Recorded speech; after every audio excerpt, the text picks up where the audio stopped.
I am the Tofu Golem. Please enjoy the video.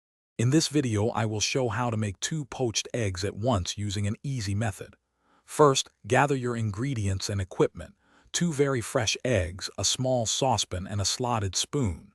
Fill your saucepan with about 3 inches of water, then add 1 teaspoon of white vinegar. This helps the egg whites set quickly. Bring the water to a gentle simmer, ensuring no vigorous bubbles.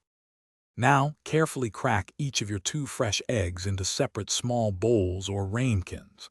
This step is crucial because it allows you to gently slide the eggs into the simmering water without breaking the delicate yolks. It also helps you check for any shell fragments.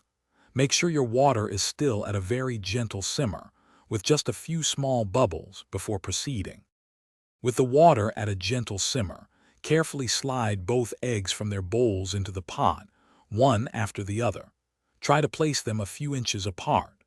Cook the eggs for approximately 3 to 4 minutes for a perfectly runny yolk, or a bit longer for a firmer consistency.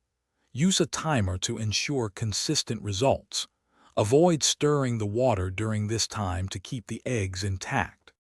Once your eggs have reached your desired doneness, gently lift each one out of the water using your slotted spoon. Allow any excess water to drain off for a few seconds. Immediately transfer your beautifully poached eggs to your plate. They are wonderful on buttered toast, with avocado, or atop a fresh salad. Finish with a sprinkle of salt and freshly ground black pepper, and enjoy. Thanks for watching. Consider subscribing if we helped you today.